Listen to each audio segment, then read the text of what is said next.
Hello, good morning students. कैसे हैं? सब बढ़िया है? और कुछ बोल दो, तुम लोग सो रहे, ठीक है ना? सब बढ़िया है ना?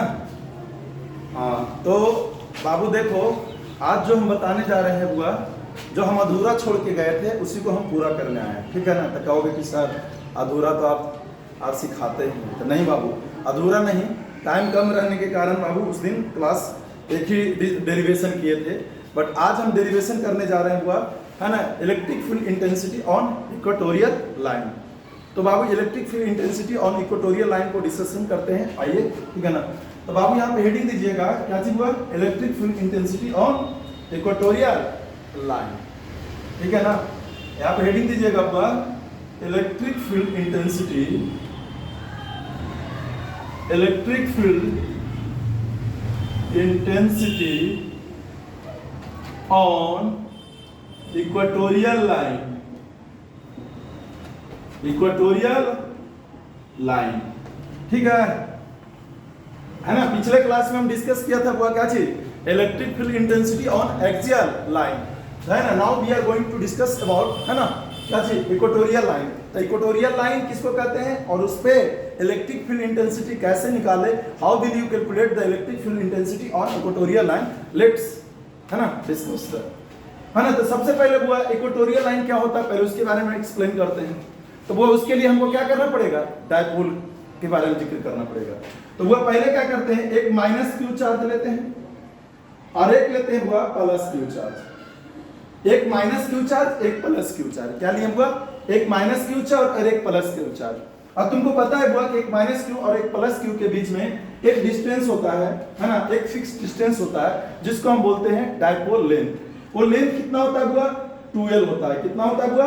वो 2l होता है। कितना छोटू? 2l, है ना? तो वो 2l लेंथ होता है बुआ, है ना? वो 2l लेंथ होता है। हमने 2l लेंथ, l और l मिला करके कितना हो जाएगा? 2l।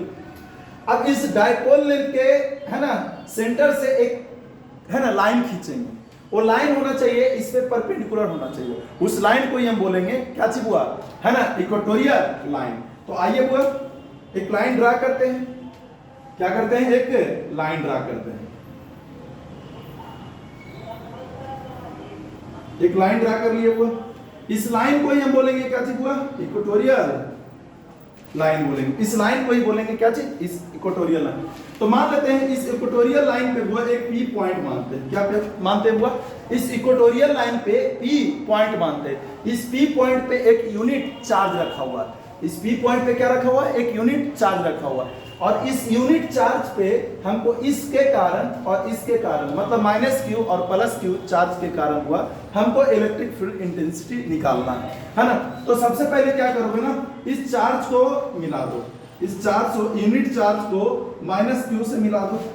मिला दिया, नामकरण कर दो। यहाँ ए लिख देते हैं, यहाँ लिख दो बी, इसको ओ दे दो, है ना? नामकरण कर दिया। फिर इसको क्या करो ना, इसको यहां से मिला दो। अब कहोगे कि सर मिलाने से फायदा क्या होगा? तो वो हम क्या करेंगे ना, इस माइनस क्यू चार्ज के कारण इस पी पॉइंट पे कितना इलेक्ट्रिक फील्ड इंटेंसिटी होगा हम वो निकालेंगे। तो इलेक्ट्रिक फील्ड इंटेंसिटी निकालने का क्या तरीका होता है? ई बराबर आप जानते हुआ के क्यू बटा आर स्क्वायर। ई बराबर क्या होता है? के क्यू बटा आर स्क्वायर। तो एक माइनस क्यू को पकड़िए और इसको पकड़िए, और दोनों के बीच दूरी क्या है वो हमको मालूम नहीं है, क्योंकि के क्या है? Coulomb's constant. और क्यू क्या है? इस चार्ज के द्वारा इस पी पॉइंट पे लगने वाला, है ना, क्यू का मान क्या हुआ? ये माइनस क्यू के द्वारा इस पी पॉइंट पे बल लगेगा, है ना?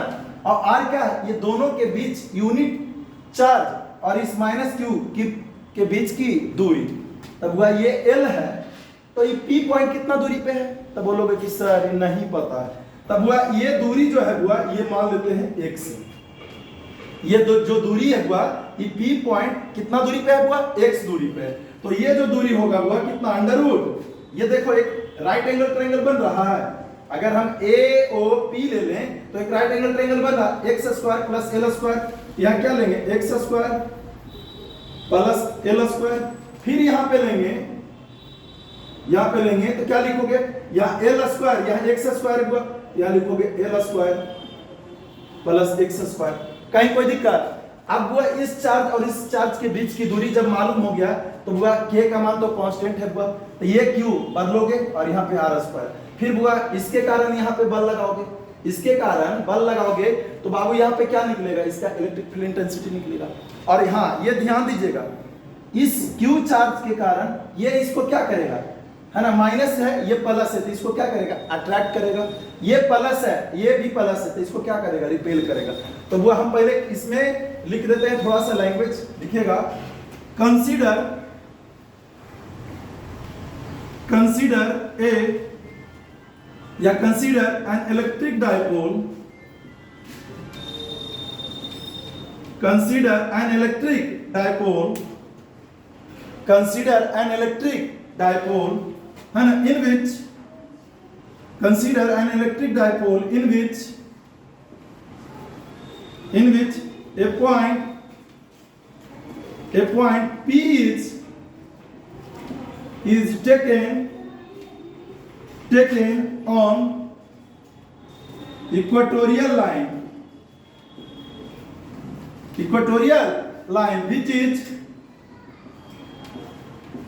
which is situated at a distance of r from the center of dipole। हमने क्या बोला बुआ, हमने क्या बोला, एक डाइपोल है, हमने क्या लिखा, कंसीडर एन इलेक्ट्रिक डाइपोल, मतलब हमने एक डाइपोल माना, ए भी एक डाइपोल है, इन विच ए पॉइंट P इज टेकन, है ना, ऑन इक्वेटोरियल लाइन, इस इक्वेटोरियल लाइन पे हमने एक P पॉइंट माना, है ना, एक क्या P इज टेकन, है ना, इन विच या लिखे हुआ which is situated at A distance of r, जो r दूरी पे, या इसको लिख सकते हैं बुआ x ही लिख दो, r का है x माने, तो बुआ कितना माने x, तो x दूरी से सेंटर के डाइपोल से x दूरी पे एक कोई P पॉइंट माना, इस P पॉइंट पे इलेक्ट्रिक फील्ड इंटेंसिटी का मान कितना होगा वो हमको निकालना है। तो आइए डिस्कस करते हैं, इसको हटा दें, छप लिए हो गया ना, हटा देते हैं बुआ।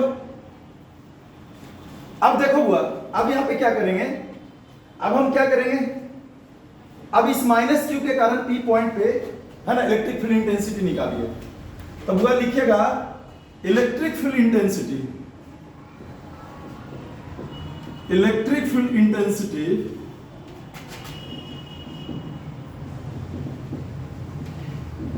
Intensity at point P due to किसके कारण हुआ, माइनस क्यू चार्ज। अरे बाबू हमने क्या बोला, इस P पॉइंट पे, तो हमने क्या लिखा, electric field intensity at point P due to minus Q charge, तो हुआ माइनस क्यू चार्ज के कारण, तो E बराबर क्या, माइनस है ना हुआ, तो यहाँ पे लिख देते हैं इलेक्ट्रिक फील्ड इंटेंसिटी माइनस के कारण, ठीक है। के क्यू जो जनरल फॉर्मूला जानते हैं उसी को लिखो, के क्यू बटा आर स्क्वायर, तो हुआ के का मान क्या रह जाएगा, के रह जाएगा, क्यू का मान क्या रह जाएगा, क्यू रह जाएगा, अब बटा आर स्क्वायर, तो आर स्क्वायर क्या है, under root X square plus L square का रूट का स्क्वायर करोगे तो क्या बचेगा, X square plus L square बचेगा, इसको इक्वेशन क्या मानो, फर्स्ट मानो। तो ई माइनस का वैल्यू क्या हो जाएगा, के क्यू बटा R square X square plus L square, ठीक है। अब अगला लिखो बुआ, क्या लिखोगे यहाँ पे, दूसरा अगेन क्या लिखोगे, electric field intensity at point P due two plus Q, electric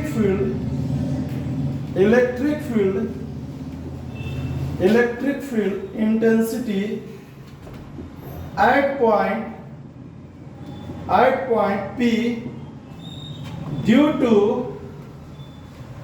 plus Q charge,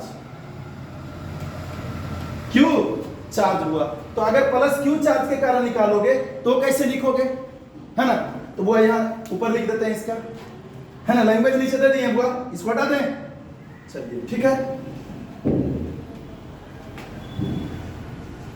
हटा दे रहे हैं, है ना। अब देखिए बुआ यहाँ पे इसको क्या लिखोगे, ई प्लस बहुत गर्मी है छोटू।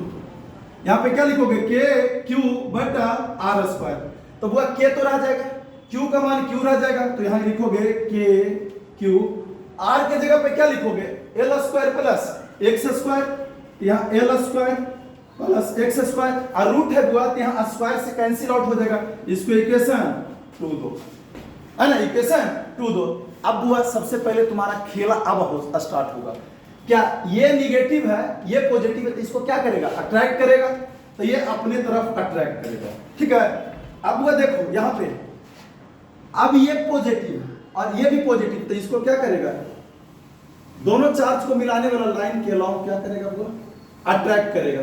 तो ई किधर जाएगा, बाहर की तरफ जाएगा। अब बाहर की तरफ जाएगा तो एक चीज ध्यान देना, ठीक है ना, ये कुछ एंगल से झुका हुआ है, तो मान लेते हैं यहाँ एंगल हुआ ये थीटा बन रहा है, ये मान लेते हैं एंगल है हुआ थीटा बन रहा है। तो आप लोग एक पढ़े होंगे कि मान लेते हैं कोई ट्रायंगल है, एक ट्रायंगल है हुआ, है ना, एक ट्रायंगल है, इसके ये बाई कोण है, ये मान लेते हैं ये इंटीरियर एंगल थीटा, ये इंटीरियर एंगल थीटा, तो बाई कोण का मान कितना होता है, दो इंटीरियर एंगल के सम के बराबर होता है। तो दो इंटीरियर, एक थीटा ये थीटा, तो बाई कोण कितना होगा, 2 थीटा के बराबर। तब वह सेम चीज है, अगर पी ए बी एक ट्रायंगल है, पी ए बी एक ट्रायंगल है, तो इसका मान थीटा, इसका मान थीटा, तो ये बाई कोण का मान कितना होगा, 2 थीटा के बराबर। तो अब देखो बाबू, ये लग रहा था माइनस वाला ई माइनस, ये लग रहा था ई प्लस। अब देखो एक नाव है बुआ, एक नाव है नदी के किनारे, ठीक है ना, तो तुमको पता है नदी, नाव को दोनों दने रस्सी से क्या कर रहे हो, खींच रहे हो, तो नाव क्या करता है बुआ, दोनों के बीच में लगने वाला फोर्स के अलाउंग क्या होता है, नाव बढ़ता है बुआ। तो देखो इस चार्ज को ना एक इधर खींच रहा है, ये चार्ज को एक इधर खींच रहा है, तो ये नाव बढ़ेगा किधर बुआ, मतलब नाव की जगह पे यहाँ चार्ज लेना, तो ये चार्ज बढ़ेगा किधर, दोनों के बीच लगने वाला फोर्स के अलाउंग हुआ। तो ई नेट का मान निकालोगे ऐसे, ठीक है ना, तो ये बढ़ेगा किधर, इधर, ठीक है ना। तो अब यहाँ पे करते हैं फोर्स 1 और 2 का ई माइनस और ई प्लस के कारण इस पी पॉइंट पे नेट फोर्स कितना लगेगा वो अब निकालते हैं, ठीक है ना, ऑल इज गुड। ठीक है, यहां पे लिखते हैं हुआ net electric field intensity, net electric field intensity at point P, है ना, इस P बिंदु पे नेट इसके कारण कितना लगेगा। तो बाबू आप लोग बताए थे जब है ना रिजल्टेंट बता रहे थे फोर्स के निकालने के लिए 11th क्लास में, तो उसमें बताए थे, तो यहां पे लिखेंगे E R बराबर या E नेट बराबर क्या चीज हुआ, अंडर रूट E प्लस का स्क्वायर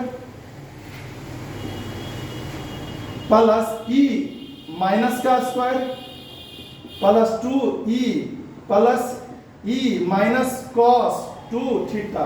आप लोग को पढ़ाए थे हुआ 11th में हुआ एफ आर का मतलब दो फोर्स के बीच अगर रिजल्टेंट निकालना था तो लिखे थे F1 का स्क्वायर प्लस F2 का square plus 2F1 F2 cos theta. तो थीटा का मान यहाँ कितना है, 2 थीटा है ना छोटू, तो इसको लिखोगे ना, तो यहाँ पे लिखोगे F नेट बराबर क्या लिखोगे, अंडर रूट देखो छोटू एक चीज ध्यान देना, इक्वेशन पर ये 2 है और इक्वेशन पर दोनों को जब मैच करोगे ना तो देखोगे कि दोनों का वैल्यू क्या है, समान। क्या है वो, समान है। तो E प्लस और E माइनस दोनों का वैल्यू मैग्नीट्यूड क्या है, इक्वल है ना। तो यहाँ पे लिख देते हैं E प्लस का स्क्वायर, यहाँ E माइनस की जगह भी लिख देते हैं हुआ क्या थी, E प्लस का स्क्वायर प्लस यहाँ पे हुआ क्या थी 2E प्लस का स्क्वायर कॉस 2 थीटा। अब देखो तो ऐड होगा तो E प्लस जुड़ जाएगा, तो यहाँ क्या लिखोगे, अंडर रूट 2E प्लस का स्क्वायर प्लस 2E प्लस का स्क्वायर कॉस 2 थीटा। कोई दिक्कत। अब दोनों में कॉमन क्या है, दोनों में कॉमन है 2 कॉमन है, E प्लस कॉमन है, ले सकते हो। ये बचवा वाला चीज वो नहीं कर सकते हो जी, तुम लोग क्या हो आदमी बताओ। तो बारिश के बाद और गर्मी बढ़ गया हो, तुम लोग को भी लग रहा है गर्मी की। तो देखो बुआ दोनों में कॉमन ले लेते हैं, तो यहाँ कॉमन ले बाबू कॉमन लो, कॉमन लो, कॉमन लेने के बाद कितना आएगा बताओ, क्या कॉमन लोगे, 2e प्लस का होल स्क्वायर है ना, तो 1 plus cos 2 theta, 1 plus cos 2 theta आ रहा है, तो 1 प्लस कॉस 2 थीटा क्या होगा, 2 कॉस स्क्वायर थीटा हुआ। यहां पे 1 प्लस कॉस थीटा, यहां पे क्या आएगा, यहां पे आएगा बुआ क्या चीज, 2e प्लस का स्क्वायर इंटू कॉस थीटा का whole square and 2 cos square theta. यहां पे 1 प्लस कॉस 2 थीटा का वैल्यू क्या होता है बुआ, क्या होता है, 2 कॉस स्क्वायर थीटा होता है, तो यहां लिखे 2 कॉस स्क्वायर थीटा। तो जब हुआ ये 2 गुने 2 4, तो एक बाहर निकालो और e प्लस को बाहर निकालो तो क्या निकलेगा, e प्लस और कॉस स्क्वायर थीटा एक बाहर निकलेगा, और बोलो तो यहां क्या आएगा, e नेट का वैल्यू आया कितना हुआ, 2e प्लस कॉस थीटा, ये हटा दे, और हो गया जी, हो गया तो बोलो,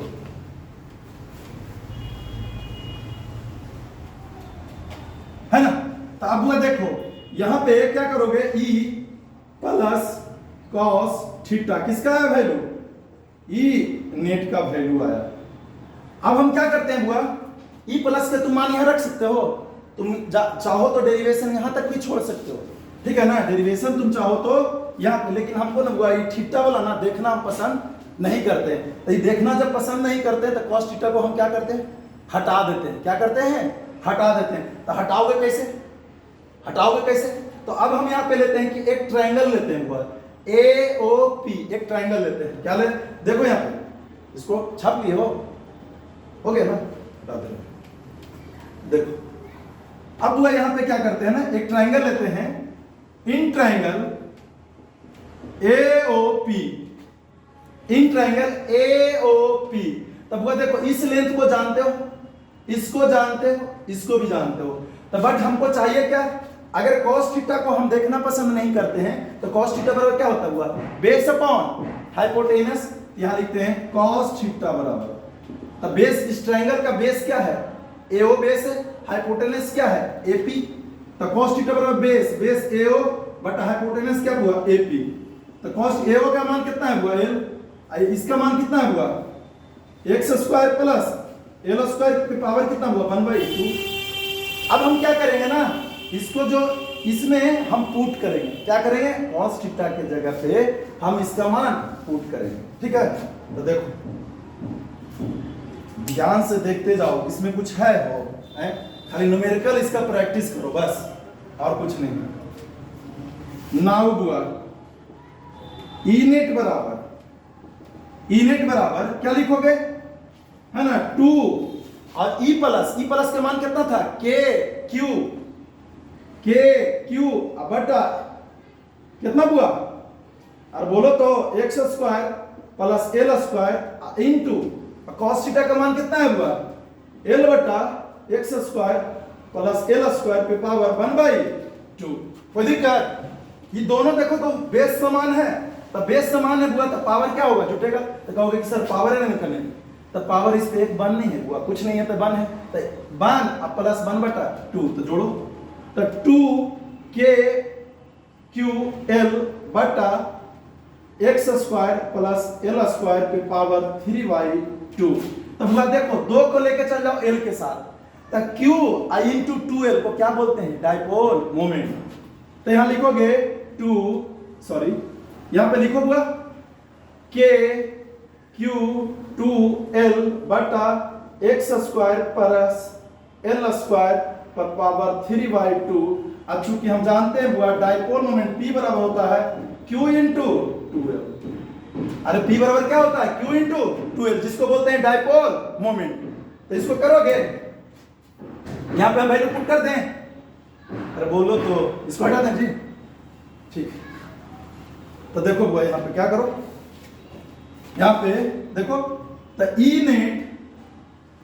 नेट बराबर क्या होगा, k q p बटा क्या चीज हुआ, x square plus L square पे पावर 3/2। यही तुम्हारा बुआ क्या करना था, प्रूफ करना था।